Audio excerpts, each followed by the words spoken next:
ఒకసారి మనం దేవుని శుద్ధిద్దాం. జీవితంలో దేవుడు చేసిన గొప్ప కార్యాలన్నిటినీ మనం జ్ఞాపకం చేసుకున్నాం. సృజించువాడు, జీవితాలను వెలిగించువాడు, ప్రభుకునావా నడిపించువాడు యెహోవాయే నామమునగా మార్గములను వెలిగించువాడు, జీవితాలను వెలిగించువాడు, ప్రభుకునావా నడిపించువాడు యెహోవాయే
సృష్టి యావత్ సృష్టి అంతా కూడా దేవుని కొరకు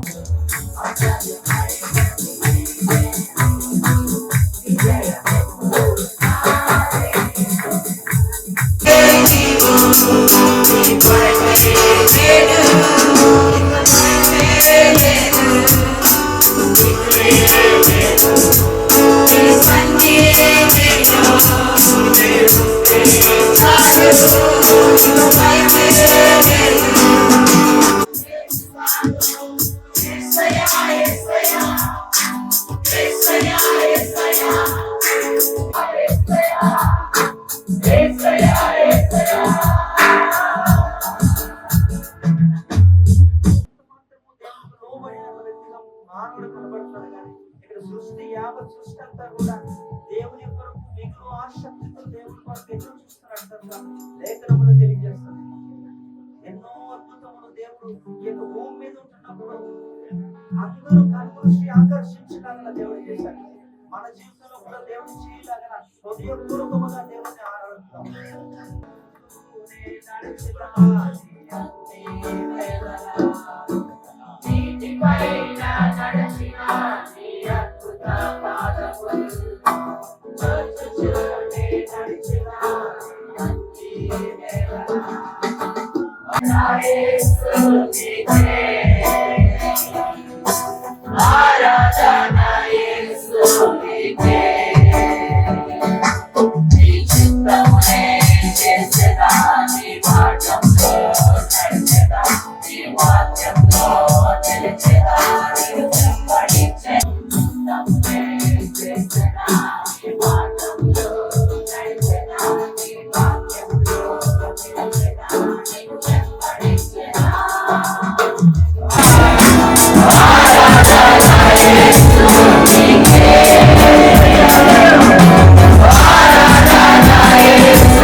మనం పరీక్షించుకుంటాం. దేవా, ఈ నూతన సంవత్సరంలోనైనా తండ్రి మమ్మల్ని ఈ రీతిలో ప్రవేశపెట్టారైనా తండ్రి, ఎంతో మందికి లేని యొక్క ధన్యత భాగ్యము తండ్రి స్తోత్రాలు ఇచ్చావు తండ్రి. గొప్ప ధన్యత యేసయ్యా, నీకు వందనాలు, స్తోత్రాలు. హల్లెలూయా, హల్లెలూయా, గ్లోరీ, స్తోత్రం. మిమ్మల్ని మీరు పరీక్షించుకోండి. దేవుని నూతన సంవత్సరంలో మీకు ఎందుకు దేవుడు మనం ప్రవేశపెట్టాడంటే దేవుని ఉద్దేశము మీ జీవితంలో సంపూర్ణంగా నెరవేర్చడానికి, ఆయన చిత్తము మనకు జరిగించడానికి. ఒకసారి దేవునికి సంపూర్ణంగా మీ హృదయాన్ని అప్పగించండి. దేవా, ఇన్ని సంవత్సరములు అయినా నేను ఏమి చేయలేకపోయినా, కానీ ఈ సంవత్సరం నుంచి నీ కొరకు నేను చేయబోతున్న ఒక బలమైన వాగ్దానమునైనా, ఒక బలమైన నిబంధనైనా నీ కొరకు నేను చేయదలుచుకున్నానైనా. కానీ నా జీవితంలో ఏం వచ్చినా, ఎలాంటి పరిస్థితి వచ్చినా నీ కొరకు నేను నిలబడుతున్నాయినా అని చెప్పి దేవుడితో ఒక చక్కటి నిబంధన మనం చేసుకున్నాం. మీరు చేసుకున్న నిబంధనను బట్టి మీకు గమనిస్తానని దేవుడే నిర్ణయిస్తాడు.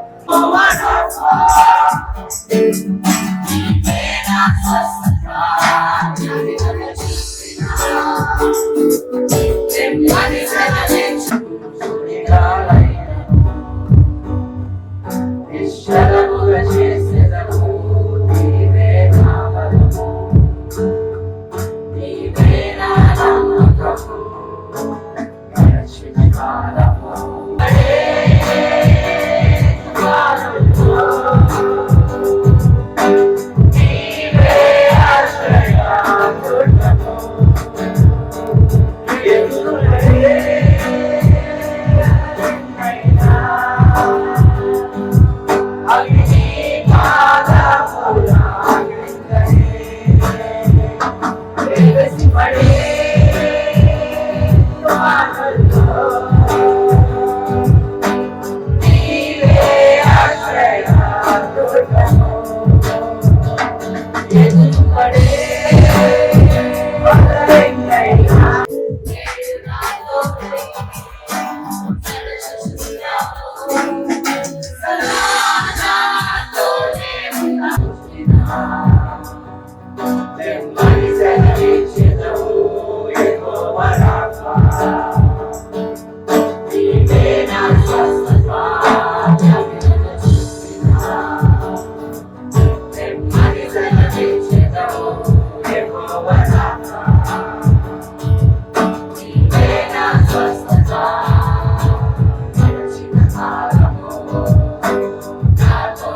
ఎన్నో బాధలు ఇబ్బందులు నైనా మా జీవితంలో ఏమి అసాధ్యమైనవి తండ్రి నైనా మొండిగా మా జీవితంలో ఏమొచ్చినప్పటికీ తండ్రి అవన్నిటిని కూడా తండ్రి నీ పాదాల కిందనైనా మీరు త్రొక్కి అణచినైనా నీ యొక్క బిడ్డలని తండ్రి మీరు సంరక్షిస్తారు, మీరు కాపాడుతున్న నమ్మకముతోనైనా తండ్రి మా హృదయాంతరంగం నుంచి తండ్రి పెదవుల నుంచి మేము గొప్ప విమోచకుడుగా మా జీవితానికి ఎంతైనా కారణబోధులు ఆధార సంబోధుడుగా మమ్మల్ని విడిపించండి నాయన తండ్రి. మోషే ఎర్ర సముద్రాన్ని 2 పాయలుగా వాటన్నిటి నుంచి నాయన ఈ దినములకు ఒక గొప్ప సంతోషకరముగా తండ్రి ఒక క్షేమాన్ని మీరు దయచేస్తున్నాయన నా కన్నీటిని నాట్యముగా చేసినాక గొప్ప దేవానికి స్తోత్రాలు తెలుస్తున్నాం తండ్రి. నీ యొక్క హృదయాన్ని పరిశీలించిన దేవుడు, నీ స్థితిని గమనించిన దేవుడు ఈ దినము నీకు గొప్ప వాగ్దానము చేయబోతున్నాడు. ఆ వాగ్దానాన్ని బట్టి ఏ మనుష్యుడు కూడా, ఏ దురాత్మ చీకటి అంధకార శక్తులు కూడా ఆ వాగ్దానాన్ని నీ నుంచి అవి తొలగించలేవు, నీ నుంచి దొంగలించలేవు.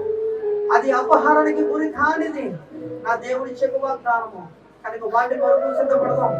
నేను ఈ యొక్క ప్రత్యేకతనైనా నూతన సంవత్సరంలో 2026 ఇది నాది నాయన, ఇది నాదే, మీరు నాకే అనుగ్రహించాడు.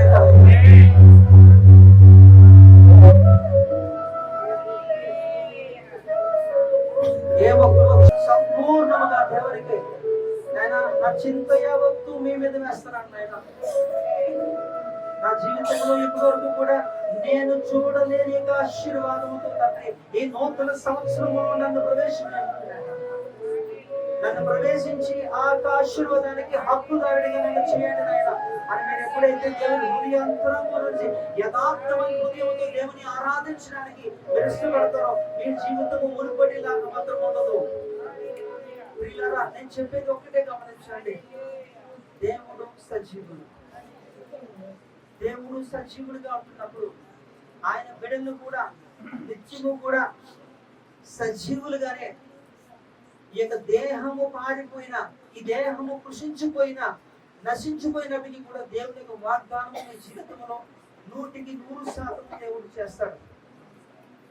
దేవునితో ఒక నిబంధన చేసుకొని ఈ యొక్క ఆరాధన అంతా దేవుడికి అప్పగిద్దాం. దేవా నైనా నా జీవితంలోనైనా ఎంతవరకు కూడా ఎన్నో శ్రమలైనా ఒక నిరాశ అనేది నా జీవితంలో ఒక ప్రధానమైన స్థానం తీసుకుందనైనా, కానీ ఈ దినము నుంచి నా జీవితంలో నిరాశకి అవకాశం లేదు, కేవలం కృతజ్ఞతకు మాత్రమే. కృతజ్ఞత చేయడు కనుక ఎల్లవేళలో కూడా మనం ఆయనకు కృతజ్ఞతాస్తుతులు చెల్లించువారుగా మనం ఉందాం. దేవా నాయనా నా జీవితానికి ఎంతో చాలిన దేవుడు నైనా కనుక నైనా జీవితంలో గొప్ప అద్భుతములు చేయుగాక. ఏ ఒక్కరు కూడా నాశనమైన స్థితిలో లేకుండా ప్రతి ఒక్కరు కూడా తండ్రి నైనా వారు సజీవులుగానైనా నిన్ను ప్రకటించే వారుగానైనా ఈ దినమునైనా భూమి మీద జరుగుతున్న సమస్త ఆరాధనలు తండ్రి నీ బలమైన సన్నిధికి మీద చేర్చుకొని దానికి తగిన రీతిలో మా జీవితాల్లో తన గొప్ప ప్రతిఫలాన్ని దయచేసి సమస్తము ప్రభావము ఘనత నీకే చెల్లుకోమని నజరేయుడైన యేసు క్రీస్తు పరిశుద్ధ నామములో బ్రతిమాడి వేడుకుంటున్నాను తండ్రి. ఆమేన్. నిద్రావస్థలో ఉన్నారా? ఇంకేమీ ప్రారంభం కాలే, ఇంకా చాలా ప్రోగ్రామ్ ఉంటుంది మనకి. కనుక దయచేసి ఓపికగా మరి నిద్ర భారాన్ని నుంచి బయటకు వచ్చేయండి. చక్కగా కొద్ది నిమిషాలు మరి దేవుని యొక్క వాక్యాన్ని విందాం. చూడండి, చిన్న చిన్న వాటికే మనం దేవునికి కృతజ్ఞతలు తెలియజేస్తూ ఉంటాం కదండి. చిన్న వాటికే దేవునికి కృతజ్ఞతలు తెలియజేస్తాం. అలాంటిది దేవుడు మరి ఎంత మనకి సౌభాగ్యాన్ని ఇచ్చాడు, మనకి ఎంత క్షేమాన్ని ఇచ్చాడు. మనందరినీ కూడా ఈరోజు ఇలాంటి యొక్క గొప్ప కాపుదల్లో ఉంచి మరి దేవుని యొక్క మరి సన్నిధిలో మనల్ని క్షేమంగా మనం ఉంచాడంటే మరి మన దేవునికి ఎంత కృతజ్ఞతలు తెలియజేయాలండి. మన బ్రతుకు దినములంతా కూడా మనము దేవునికి కృతజ్ఞతాస్తుతులు చెల్లించువారమై ఉండాలి. చిన్న లేఖన భాగాన్ని ఒకసారి చూద్దాం. మరి ద్వితీయోపదేశ కాండము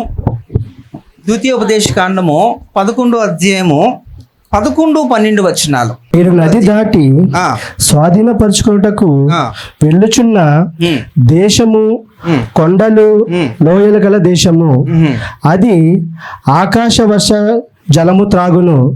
అది నీ దేవుడైన యెహోవా లక్ష్యపెట్టు దేశము. నీ దేవుడైన యెహోవా కన్నులు సంవత్సరాది మొదలుకొని సంవత్సరాంతం వరకు ఎల్లప్పుడూ దాని మీద ఉండును. హల్లెలూయా. చూడండి, ఇక్కడ దేవుడు వాగ్దానం చేస్తున్నాడండి, ఒక గొప్ప వాగ్దానం చేస్తున్నాడు. అయితే ఇక్కడ ఏంటట, దేవుడు మన అందరి పట్ల కూడా ఎంత కృపను విస్తరింపజేస్తున్నాడంటే, మనం వెళ్ళే చోట అంతా కూడా మనల్ని ఏం చేయాలనుకుంటున్నట, ఆయన ఆశీర్వదించాలనుకుంటున్నట. ఆయన మన మీద ఏం చేస్తున్నట, లక్ష్యం ఉంచుతున్నాడట. ఆయన కనుదృష్టి మన మీద ఉందట. అది ఎంతవరకు ఉంటుందట చూడండి.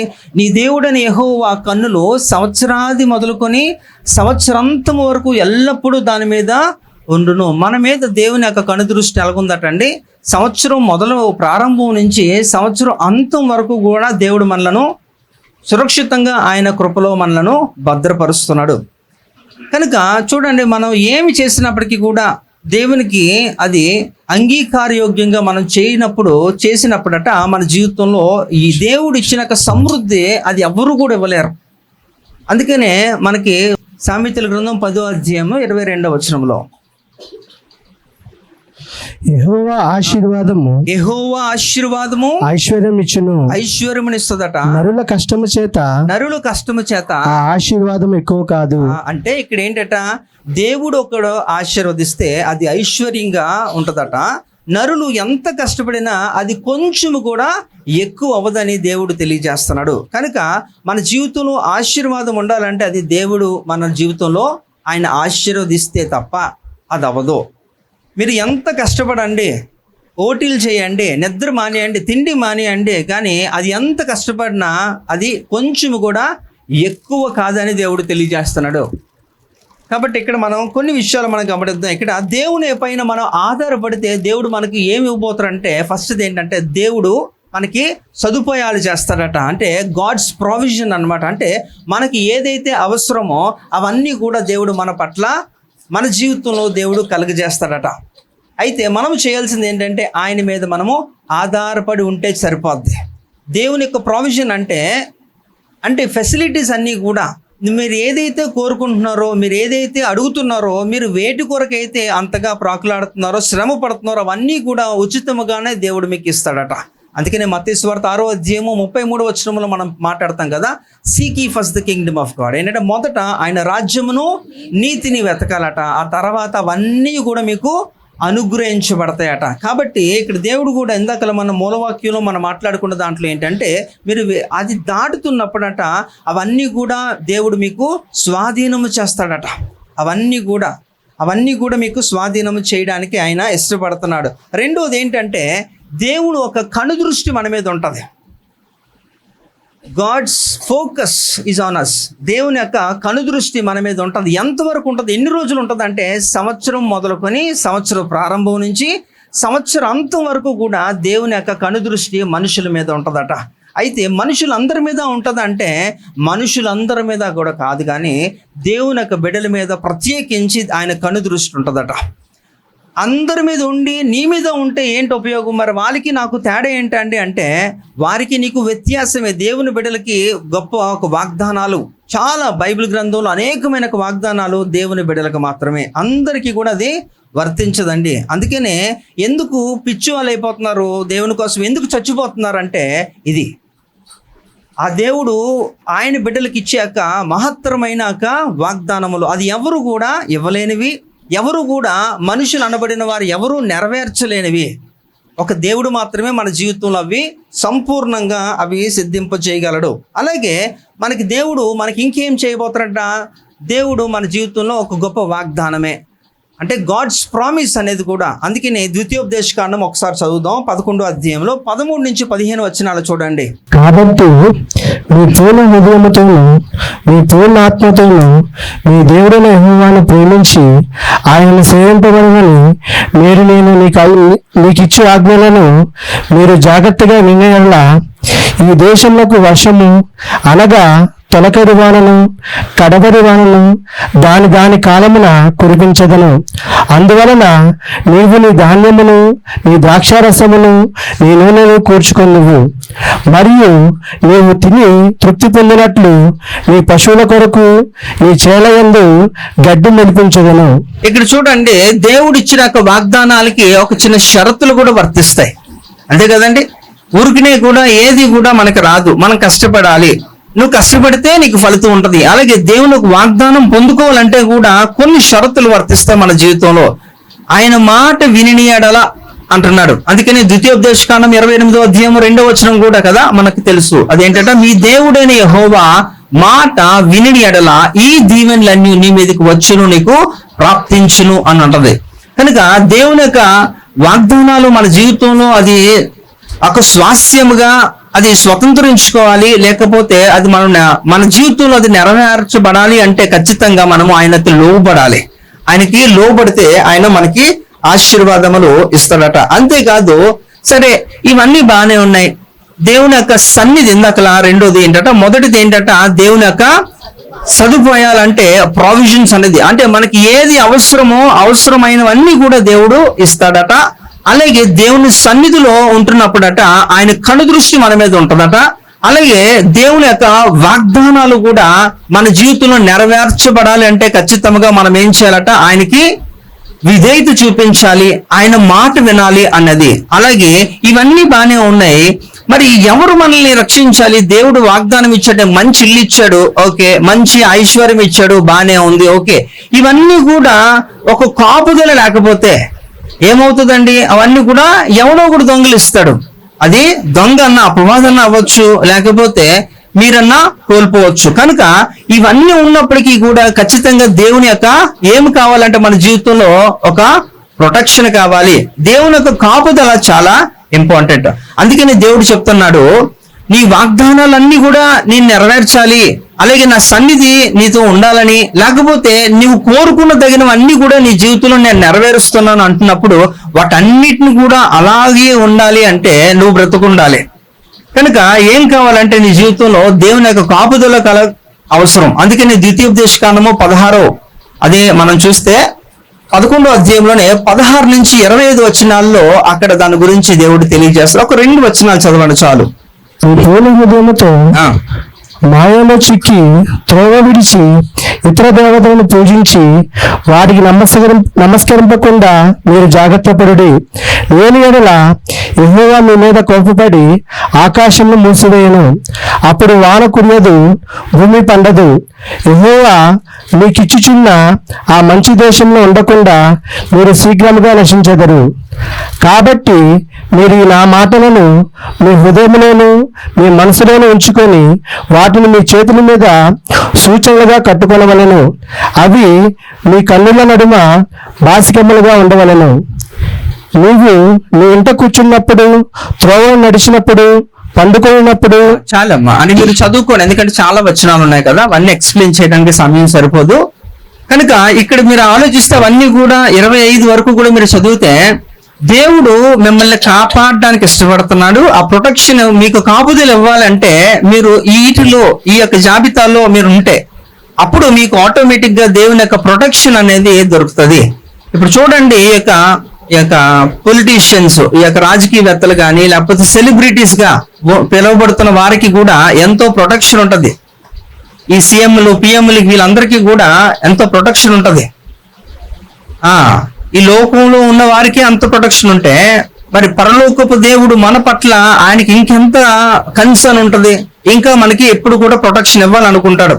అందుకనే కదా ప్రొటెక్షన్ ప్రతి ఒక్కరికి ఉండడం చేతనే ఈ రోజు ఈ స్థితిలో మీరు ఉన్నారు.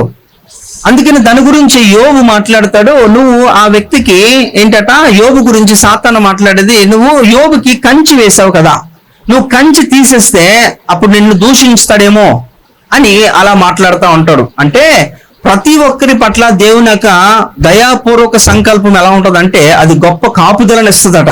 ఆ కాపుదలను బట్టి ఏ ఒక్కరు కూడా నాశనం అయిపోకుండా మనం సజీవులుగా దేవుని కృపలో మనకి కొనసాగడానికి అవకాశం ఉంటది. కనుక దేవుడు మనకి ఏమి ఇవ్వాలట, కాపుదలన ఇవ్వాలి.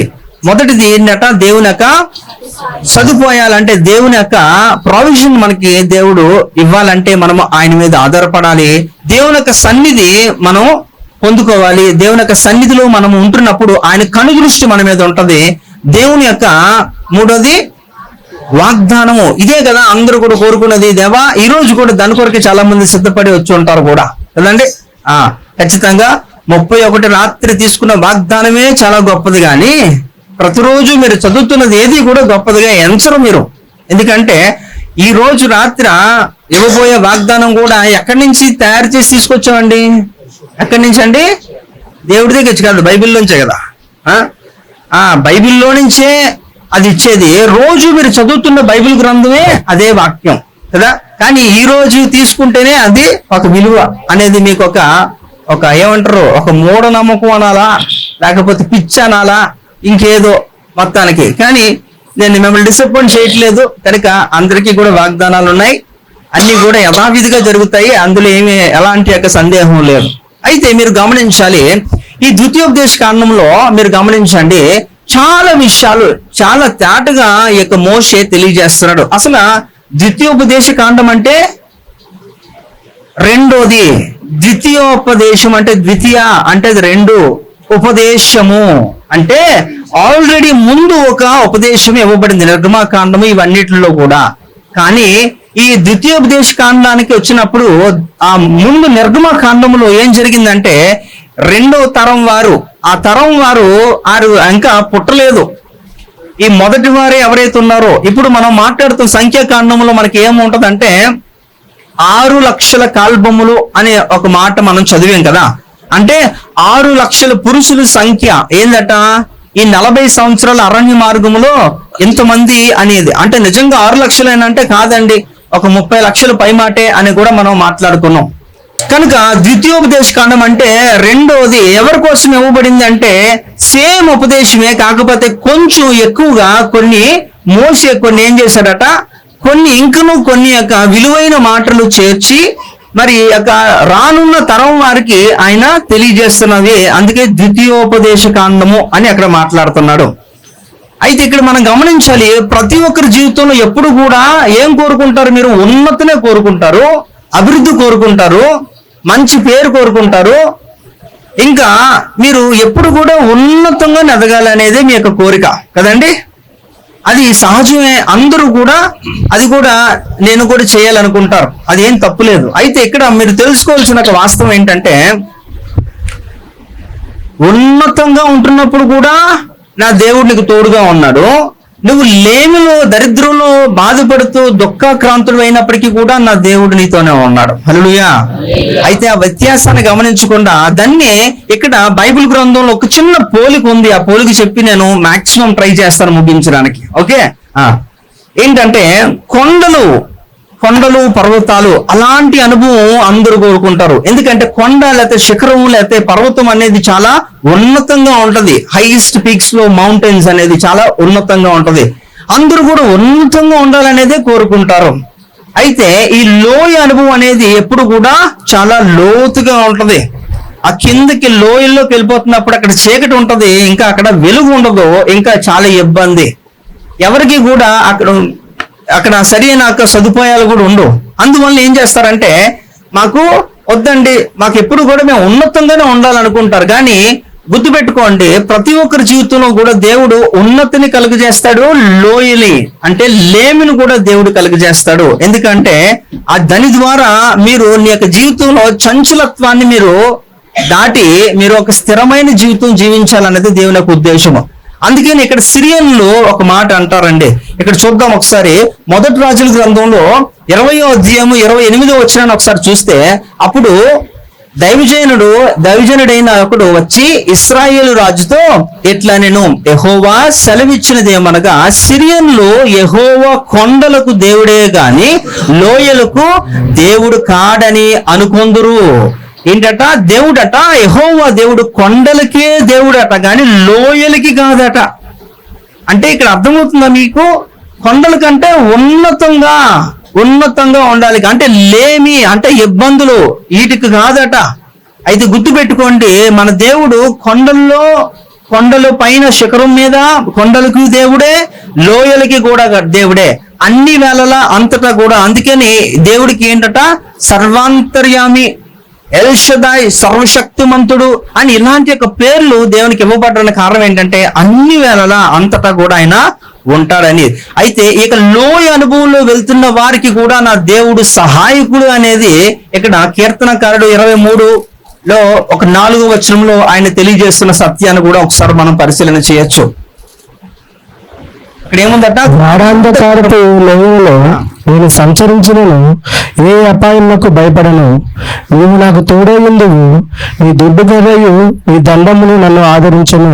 రైట్. కాబట్టి ఇక్కడ గాఢాంధకారపు లోయలో నేను సంచరించినను ఏ అపాయము, మళ్ళా చెబుతున్నాను, ఇలాంటి వాగ్దానాలు అందరికీ కాదు, ఓన్లీ దేవుని బిడ్డలకు మాత్రమే దేవుడిచ్చిన గొప్ప వాగ్దానం ఇది. కనుక దేవుని బిడ్డలుగా మనందరినీ కూడా దేవుడు కృపలో భద్రపరుస్తూ మన మీద దేవుడు ఏం చేశాడట, ఒక ముద్రను వేస్తాడట. ఎప్పుడైతే దేవుని యొక్క కాపుదలకి పాత్రలు అవుతామో, రక్షణ అనుభవాన్ని మనం పొందుకుంటామో, సంపూర్ణంగా దేవుని యొక్క నీతిని మనం నెరవేర్చడానికి నీటి బాప్తిసం తీసుకొని మనక రక్షణని సంపూర్ణం చేసుకుంటామో, మన మీదట దేవుని యొక్క ముద్ర ఉంటుందట. ఆ ముద్ర కలిగిన వారికి దేవుడిచ్చిన అమూల్యమైన వాగ్దానాలు ఏంటంటే, మీరు లోయలో సంచరించినప్పటికీ కూడా నీకు ఏ అపాయము కూడా రాదట. అలాగే 84వ కీర్తనలో కూడా మనకు అక్కడ కనబడుతుంది ఒక మాట చూడండి, వారు బాకా లోయలో బడి వెళ్ళుచు దానిని జలమయముగా చేయుదురు, తొలకరి వాన దాన్ని దీవెనలతో కప్పును. హల్లెలూయా. కాబట్టి ఇది ఎంతో విలువైనవి.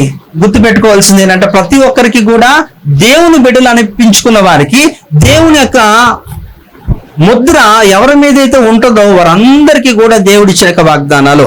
హల్లెలూయా. కాబట్టి దేవుని యొక్క సదుపాయాలు ఎల్లప్పుడూ కూడా దేవుని బిడ్డలకి ఆయన నిరంతరము కూడా సప్లై చేస్తూనే ఉంటాడు. దేవుని సన్నిధి సంపూర్ణంగానే ఉంటది. ఎందుకంటే సన్నిధిని ఎప్పుడు కూడా తక్కువ చేయకూడదు. మీరు ఒకవేళ తక్కువ చేస్తే ఏమో తెలుసా, ఎందుకంటే సన్నిధిని, దేవుని యొక్క ప్రసన్నతని అనుభవించిన వారికే తెలుస్తుంది. అనుభవించాడు కాబట్టి ఇక్కడ మోషే అంటాడు, నీ సన్నిధి నాకు తోడుగా వస్తే గాని నేను వెళ్ళను. వాస్తవంగా మీరు అనుకుంటున్నారేమో, మోషేకి ఏం తెలియదు అనుకోకండి. మోషే 40 సంవత్సరాలు ఎక్కడున్నాడండి? ఆయన ఐగుప్తులో ఉన్నాడు. ఆ తర్వాత 40 సంవత్సరాలు మిద్యాన్లో ఉన్నాడు. ఆ తర్వాత 40 సంవత్సరాలు మరలా ఐగుప్తు, ఆ చుట్టుపక్కల పరిసర ప్రాంతాలన్నీ కూడా ఆయనకి తెలుసు. కాబట్టి ఏ రూట్కి వెళ్తే ఏమొస్తుందో ఆయనకి ఫుల్ GPS సిస్టమ్ ఆయనకి యాక్టివేట్ అయ్యి ఉంది. ఎప్పుడు ఆయనకి తెలుసు, నిరంతరం కూడా వెళ్ళిపోగలడు. కానీ ఆయనంతలో ఆయన సొంత నిర్ణయాలు తీసుకొని వెళ్ళడం ఆయనకి ఇష్టం లేదు. అందుకని ఆయన ఏమంటే, నీ సన్నిధి నాకు తోడుగా రావాల్సిందే. అంటే దేవుడు తనతో ఉంటే అది ఎంతటి యొక్క ఒక గొప్ప నిశ్చయత, నిరీక్షణ, విశ్వాసము, ఒక బలము అని ఆయనకి అనుభవించాడు. కాబట్టి దేవుని ఆయన కోరుకుంటున్నాడు. అయితే దేవుని సన్నిధి మీ జీవితంలో ఉంటే గుర్తుపెట్టుకోండి, దేవుని యొక్క కనుదృష్టి మీ మీద ఎల్లప్పుడూ ఉంటది. అలాగే దేవుని యొక్క మూడోది దేవుని యొక్క వాగ్దానము. ఆ వాగ్దానాలు కూడా మనము నెరవేర్చుకోబడాలి. మన జీవితంలో నెరవేర్చాలంటే ఖచ్చితంగా ఆయనకి ఎప్పుడు కూడా మనము లోబడి ఉంటేనే, విధేయత చూపిస్తేనే అప్పుడు అవన్నీ కూడా మనకు వర్తిస్తాయని. ఆ చివరిగా మనం చూస్తే దేవుని యొక్క కాపుదల. ఈ కాపుదల చాలా ముఖ్యమండి. కాపుదల లేకపోతే ఏ ఒక్కరు కూడా సజీవులుగా ఉండరు. ఇంకా మనం చూస్తే ఇంత చేశాడు కదా దేవుడు మన జీవితంలో. చేసినప్పుడు మనం దేవునికి ఎల్ల వేళలో కూడా చేయాల్సింది ఒకటే ఏంటంటే, ఎఫెసీ రాసిన పత్రిక 5వ అధ్యాయము 20వ వచనం చూద్దాం ఒకసారి. మన ప్రభువు అయిన యేసుక్రీస్తు పేరిట సమస్తమును గూర్చి తండ్రి అయిన దేవునికి ఎల్లప్పుడూ కృతజ్ఞతాస్తుతులు చెల్లించుచు. అంతే కదా, మన ప్రభువు అయిన యేసుక్రీస్తు పేరిట సమస్తమును గూర్చి తండ్రి అయిన దేవునికి ఎల్లప్పుడూ కూడా ఏం చేయాలంటే కృతజ్ఞతాస్తుతులు చెల్లించాలి. నాతో పాటు ఈ యొక్క మాట చెప్పండి. మన ప్రభువు అయిన యేసుక్రీస్తు పేరట సమస్తమును గూర్చి తండ్రి అయిన దేవునికి ఎల్లప్పుడూ కృతజ్ఞతాస్తుతులు చెల్లించును. ఓకే, కనుక మన దేవుని పట్ల మనకి ఏంటట, ఎల్ల వేళ కూడా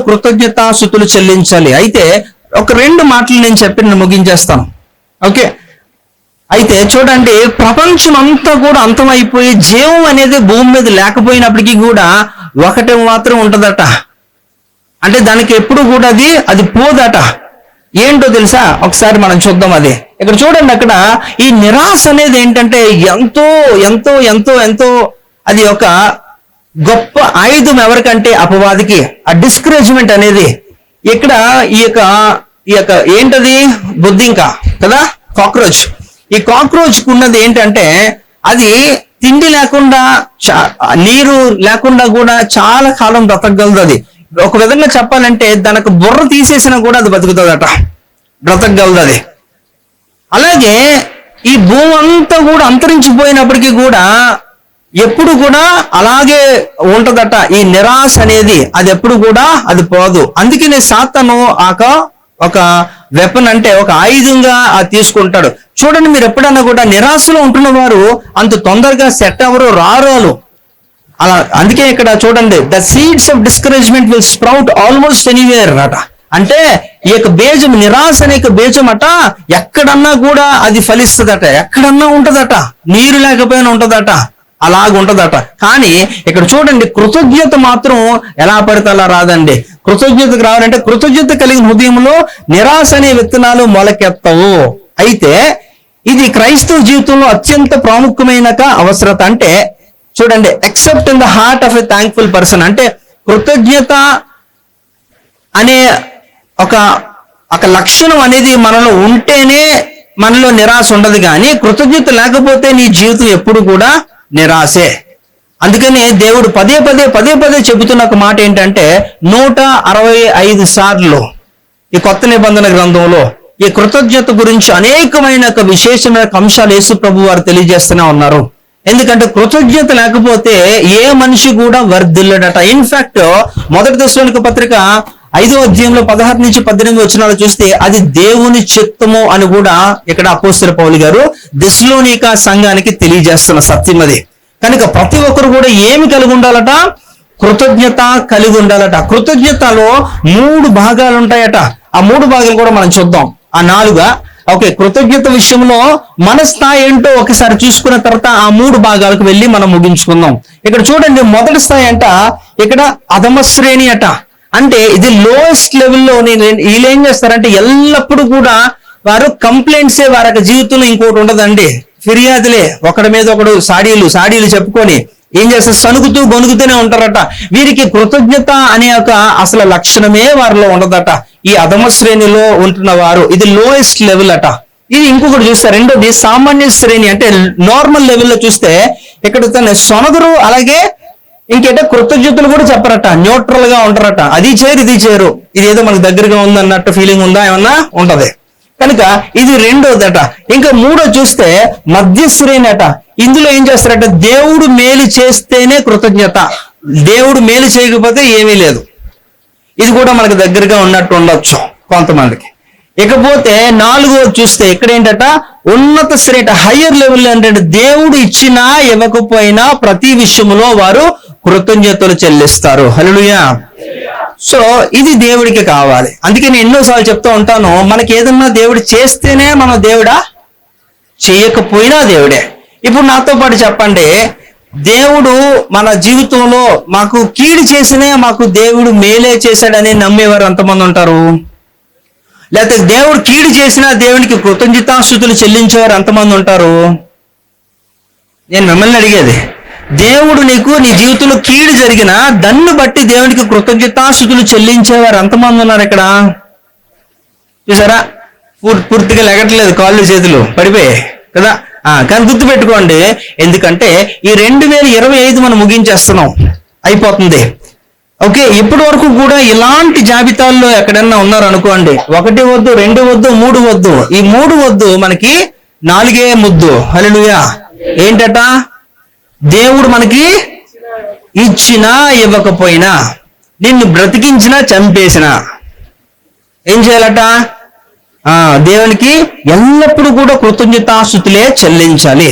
ఈ రోజు చూడలేని చాలా మంది ఉన్నారు, కానీ ఈ రోజు మీరందరూ కూడా దేవుని సన్నిధిలో, దేవుని యొక్క కాపుదల్లో ఉన్నారు, దేవుని యొక్క సదుపాయాల్లో మీరు కొనసాగుతున్నారు, దేవుని యొక్క సన్నిధిలో ఉన్నారు, దేవుని యొక్క వాగ్దానముల చేత మీరు నడిపించబడుతున్నారు. హల్లెలూయా. కనుక ఒకవేళ ఇది కానీ మనం చేయగలిగితే, సార్ కరెక్ట్ టైంలో పెడతారు మీరు అలాగా.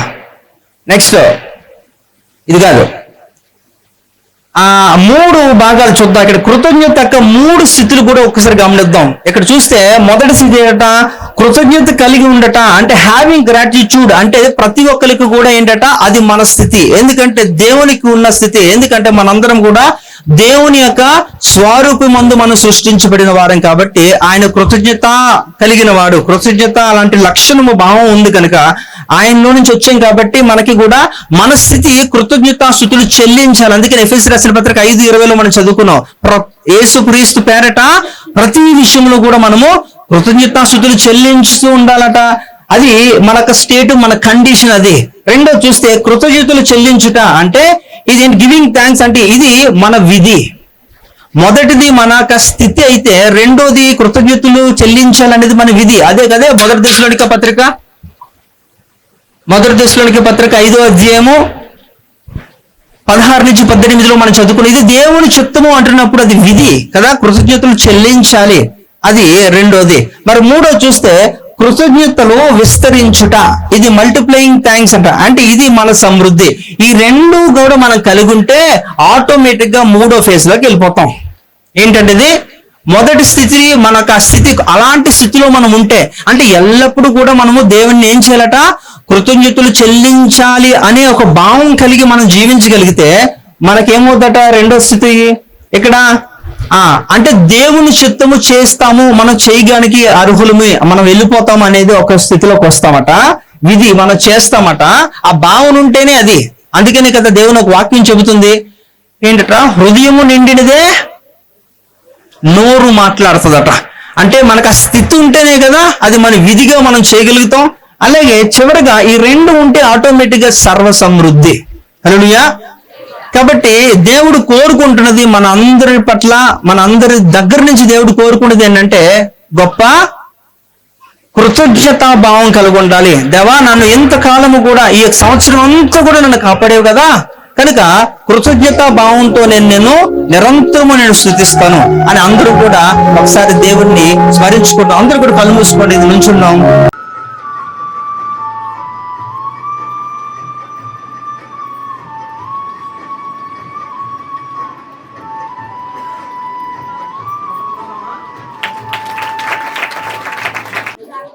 దాన్ని ఆలోచింపరా, నేను అరణ్యంలో త్రోవ కలుగు చేస్తున్నాను, ఎడారిలో నదులు ప్రవహింపజేస్తున్నాను. చూడండి, ఇందాక మనం మాట్లాడుకుంటున్నాం. ఎప్పుడు కూడా గుర్తుపెట్టుకోండి, దేవుడట మనకెప్పుడు కూడా మన జీవితము ఈ always wants to keep a comma, not a full stop. సాతాను ఎప్పుడు కూడా నీ జీవితంలో ఎప్పుడు కార్నర్ చేయాలనుకుంటాడట. అపవాది ఏదన్నా చిన్నది అపశృతి కానీ జరిగితే ఇంకా నీ జీవితంలో ఫుల్ స్టాప్ పెడితే ఇక్కడ ముందుకి వెళ్ళలేవు, అయిపోయింది నీ జీవితం. కానీ దేవుడు అపవాది ఫుల్ స్టాప్ పెడితే దేవుడు ఇంకా ఉందని. కాబట్టి మన జీవితం అంతా అయిపోయిందని మీరు ఎప్పుడు అనుకోవద్దు. పరిస్థితులు ఎలా ఉన్నప్పటికీ కూడా దేవుడు మనకి ఒక ద్వారాన్ని తెలుస్తున్నాడు. అందుకే ఇదిగో నేను ఒక నూతన క్రియ చేయుచున్నాను, ఇప్పుడే ఇది మొలుచును, మీరు దాన్ని ఆలోచింపరా. నేను అరణ్యంలో త్రోవ కలుగజేయుచున్నాను. అరణ్యంలో త్రోవ ఎలా ఉంటుందండి, అన్ని గలిబిలి గజిబిజిగా ఉంటది కదా, మనకేం తెలియదు. ఎడారిలో కూడా త్రోవ కనపడదు, నీటిలో త్రోవ కనపడదు, కానీ అరణ్యంలో త్రోవ చేస్తారట.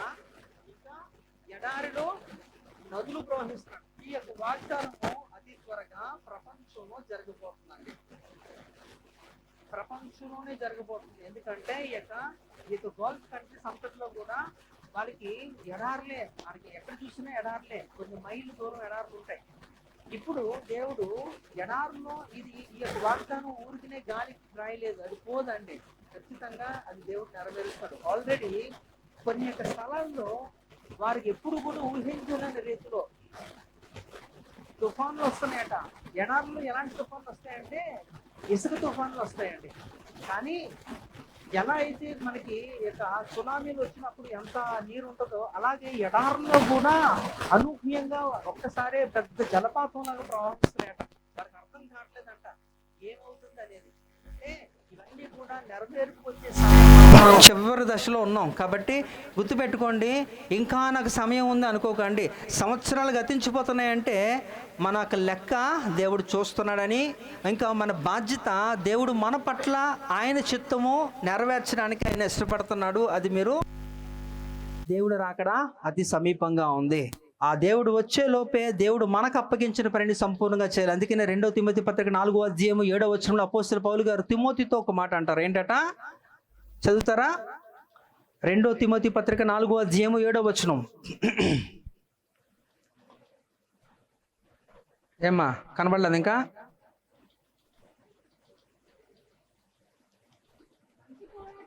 మంచి పోరాటము పోరాడి తిని నా పరుగు కడముట్టించి తిని విశ్వాసమును కాపాడుకుంటుని.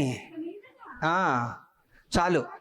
అంటే ఆయన ఆ మాటలు ఆయన జైల్లో ఉంటున్నప్పుడు ఆయన రాశాడు ఆఖరి మాటలు. దాని తర్వాత ఆయన్ని శిరచ్ఛేదనం చేశారు. తర్వాత ఆయన తల నరికేస్తారు. అది అయిపోయిన తర్వాత అదే లాస్ట్.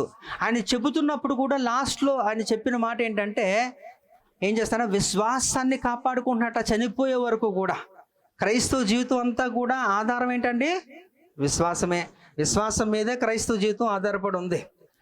కనుక మనం కూడా సంవత్సరాలు అయిపోతున్నాయి, మన వయసు అయిపోతుంది, కానీ మన దేవుని కొరకు ఏమీ చేయలేదంటే అది చాలా దౌర్భాగ్య స్థితి అనేది అనుకోవాలి. కనుక దయచేసి ఎవరు కూడా సమయాన్ని కాలయాపన చేయకండి. వచ్చే దినాలన్నీ కూడా చాలా భయంకరమైనవి.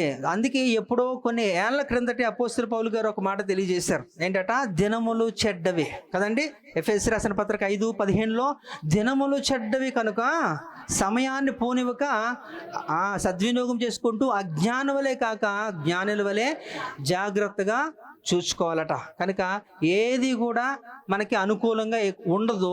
అయితే నేను ఒక్కటి వాగ్దానం చేస్తాను ఏంటంటే అది దేవుడు చేసింది, నేను చేసింది కాదు. దేవుని బిడ్డలకు మాత్రము దేవుడు ఎంత గొప్ప వాగ్దానం అంటే ప్రపంచం తలకిందులైపోతున్నా సరే నువ్వు మాత్రం క్షేమంగా ఉంటావు. హల్లెలూయా.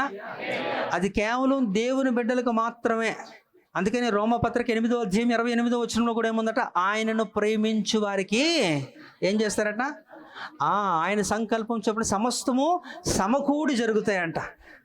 కనుక దేవుణ్ణి ప్రేమించే వారుగా ఉందాం, విశ్వాసాన్ని కాపాడుకుందాం, కృతజ్ఞత కలిగిన వారుగా మన జీవిత కాలం అంతా కూడా దేవుని కాపుదల మన జీవితంలో ఉండాలి, దేవుని యొక్క వాగ్దానం మన జీవితంలో ఉండాలి, దేవుని యొక్క సదుపాయాలు మన జీవితంలో ఉండాలి, ఇంకా దేవుని యొక్క సన్నిధి మనకు తోడుగా ఉండాలి.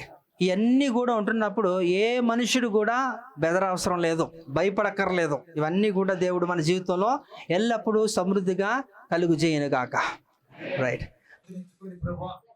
మీ నీతి మార్గంలో మేము నడవడానికి మీరు మాకు కృప చూపించమని వేడుకొనుచున్నాను. గతించిన 2025 సంవత్సరం అంతా కూడా నాయన నీ చల్లని కాపుదలలో మమ్మల్ని అందరినీ భద్రపరిచి నీ రెక్కలలో కాపాడిన తండ్రి నీకు స్తోత్రాలు. ఈ 2026 సంవత్సరంలోనికి అయా మమ్మల్ని అడుగు పెట్టించినందుకు నీకు కృతజ్ఞతలు తెలియజేస్తున్నాం. అయా మీకు భద్రపరిచి నీ కృపలో మమ్మల్ని వర్ధలు చేసి మహిమ పొందమని వేడుకొనుచున్నాను. ప్రభా నాయన ఈ యొక్క కేక్ కటింగ్ విషయంలో కూడా మీ సన్నిధిని మాకు తోడుగా ఉంచి ప్రతి కార్యక్రమాన్ని మీ నామ మహిమార్థం జరిగించి మహిమ పొందమని యేసు క్రీస్తు ప్రశస్త నామాన్ని అడిగి వేడుకొని ప్రార్థిస్తున్నాము తండ్రి.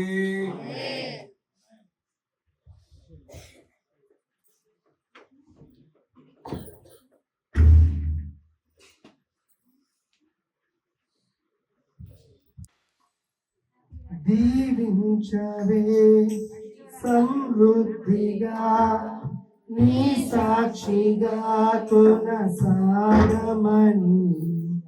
ప్రేమించవే నన్ను ప్రాణంగా, నీ కోసమే నన్ను బ్రతకమలలో నా తోడువై నీవు ఉన్నావే. చీకటిలో కారు చీకటిలో అగ్ని స్తంభమై నీవు నిలిచావే.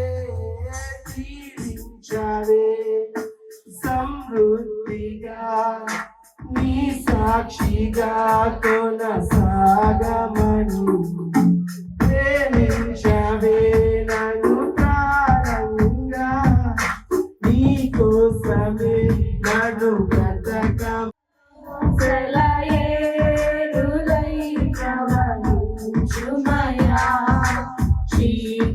దానాలన్నిటికీ కూడా తండ్రి మేము హక్కుదారులుగా అవడానికి కొరకు తండ్రి మా జీవితంలో మీరు శుభం పలికినైనా ఈ యొక్క స్థితిని మాకు దయచేసినందుకు స్తోత్రాలనైనా నైనా ఈ దినం మొదలుకొని మేము అంతం వరకునైనా మేము నీ యొక్క చెంతకు చేరు వరకు కూడా మేము చేసుకున్న నిబంధనలో ఏది కూడా తట్టుకోకుండా సమస్తము తండ్రి నీ కొరకు మేము నిలబడి చేయలాగా అటు యొక్క సహాయం మాకు చేయండి అన్న పరిశుద్ధాత్మ యొక్క సహాయం మాకు తోడుగా ఉంచమని ఎంత మాత్రమునైనా ఈ లోకము వాటి యొక్క ఆశ వైపు లొంగిపోకుండా నిరంతరమునైనా నీ కృపలో మేము కొనసాగుతూ మేము వెలుగుతూ అనేకుల్ని వెలిగించే రీతిలో మమ్మల్ని నడిపించండి దేవా తండ్రి ఇంతవరకు కూడా అనేకమైన కార్యములు తండ్రి నీకు ఇష్టం లేని చేదైన వేరునైనా మా జీవితంలో మా హృదయంలో మా కుటుంబంలో మా సంఘంలో ఉంటే వాటిని ఈ రోజుతోనే నేను కూపిటి వెళుతూ పెకిలించమని ప్రార్థన చేస్తున్నాం నాయన అంత కూడా తండ్రి అయినా నూతన పరచండి నాయన నూతనమైన అనుభవంతో నూతనమైన ఆలోచనలు తలంపులతోనైనా నీ కొరకు నేను నిలబడేలాగా అయినా నిరాశలో ఉంటున్నప్పుడైనా నిరీక్షణ కలిగిన దేవుడుగా మాకు ఇచ్చిన సంఘములకు మీరు ఇచ్చిన గొప్ప వాగ్దానమునైనా వాగ్దానములన్నీ కూడా భవిష్యత్తును ఉద్దేశించి చేసేదినైనా తండ్రి మేము ఏమై ఉన్నామో మీకు తెలుసు కనుక అట్టి వాగ్దానాల చేత మమ్మల్ని తృప్తిపరిచి తద్వారానైనా నీకు ఇంకును సమీపస్తులుగా తండ్రి నీ కొరకు శ్రమపడి మేము ఇంకును దగ్గరగానైనా తండ్రి నీకు వస్తువులైన అనేకమైన క్రియలు తండ్రి మేము చేయలాగిన అట్టి శుభ్ర కార్యములు మా జీవితంలో మా ద్వారా తండ్రి జరిగించే కృపా ధన్యత మాకు అనుగ్రహించుకుని ప్రార్థన చేస్తాం తండ్రి ఈ బిడ్డల తండ్రి ఎంతో ఆసక్తితో వచ్చారనైనా వారితో మీరు ఏదైతే మాట్లాడబోతున్నారోనైనా తండ్రి ఎలాంటి వాగ్దానం చేత తండ్రి వారిని మీరు సరిచేసి నన్ను స్థిరపరచబోతున్నారో వారి జీవితాన్ని తండ్రి మరొకసారి వారు పర్యవేక్షించుకుంటూనైనా స్వపరీక్ష చేసుకుంటూనైనా మీ కొరకు తండ్రి ఒక చక్కటిది ఒక క్రియ వారు చేయలాగిన అటు యొక్క తీర్మానంలోకి వారు నడిపించుకునే ప్రార్థన చేస్తున్నాం తండ్రి ఏ ఒక్కరు కూడా తండ్రి అనాలోచితంగా నేను మరి ఇక నూతనమైన సంవత్సరంలో చేస్తున్నందుకు వారిని ప్రవేశపెట్టారంటే ఒక ఉద్దేశం ఉందని వారు గుర్తిరిగి గ్రహించి నేను దానికి తగిన రీతిలో తాము సిద్ధపరచుకుంటూ నీ కొరకు బ్రతికే జీవితాన్ని ప్రతి కుటుంబానికి మీరు అనుగ్రహించండి నాయన తండ్రి మరి ఇప్పటి వరకు దారిద్ర్యంలో ఉన్నారో నాయన తండ్రి అప్పుల బాధలో తండ్రి సమాధానం లేని స్థితిలో ఉన్నారో తండ్రి ఏది ఏమైనప్పటికీ నైనా తండ్రి నీ కృప వారికి తోడుగా ఉంటే సమస్త వాటి మీద జయము మీరు అనుగ్రహిస్తారా వారికి నమ్మకము ఉత్సాహంతో తండ్రి వారి ముందుకు కొనసాగే జీవితాల్లో అనుగ్రహించండి దేవా నాన్న వారు రాలేని వారిని కూడా తండ్రి నాన్న నీ యొక్క చెంతకు నాన్న రేపు దినము జరిగే ఆరాధనలో తండ్రి వారి యొక్క తీర్మానాలు తండ్రి అది అమలుపరుచుకోవడానికి తండ్రి ఒక అవకాశాన్ని వారికి దయచేయమని ప్రార్థన చేస్తున్నాం తండ్రి వచ్చిన ప్రతి బిడ్డని మీరు దీవించండి ఆశీర్వదించండి వారి జీవితంలో తండ్రి ఎంత మాత్రమో తండ్రి ఈ యొక్క 2026 this is the better experience అని చెప్పడానికి లేకుండా నాయన తండ్రి సమస్తము కూడా తండ్రి ఒక నూతన పరచుకుని ప్రార్థన చేస్తున్నాం పాతవేవి కూడా వారు వెంబడించుకుంటానైనా నూతన సంవత్సరంలో అన్ని కూడా తండ్రి నూతనంగా నవీన స్వభావాన్ని ధరించుకునే రీతిలో అటు రీతిలో కార్యం జరిగించి మహిమ పొందుకోమని నాయన వాగ్దానములు వారు తీసుకుంటున్నప్పుడు నాయన తండ్రి వాటిని బట్టి నాయన ఇంకనూ నిన్ను అధికముగా తండ్రి వారు శృతించే భాగ్యాన్ని వారికి దయచేయండి తండ్రి నాయన అది వారి హెచ్చరికగా ఉంటే నాయన దాన్ని కూడా వారు తీసుకొని తద్వారా నాయన ఇంకా కృతజ్ఞతలు చెల్లించే వారుగా నీ కొరకు తండ్రి వారు వెలిగించబడుతూనైనా ఒక మాదిరికరమైన జీవితం మమ్మను మా సంఘమును మీరు స్థిరపరిచి మహిమ పొందుకోమని నజరేయుడైన యేసు క్రీస్తు పరిశుద్ధ నామములో బ్రతిమలాడి వేడుకుంటున్నాను తండ్రి. ఇప్పుడు నా పరమ తండ్రి దివ్య ప్రేమ కుమారుని యొక్క కృప పరిశుద్ధాత్మ అన్యోన్య సహవాసము ఆదరణ మనకును సకల పరిశుద్ధులకు మరి విశేషముగా నీ ప్రజలకు సదాకాలమే నూతన సంవత్సరం తోడై నడిపించును గాక.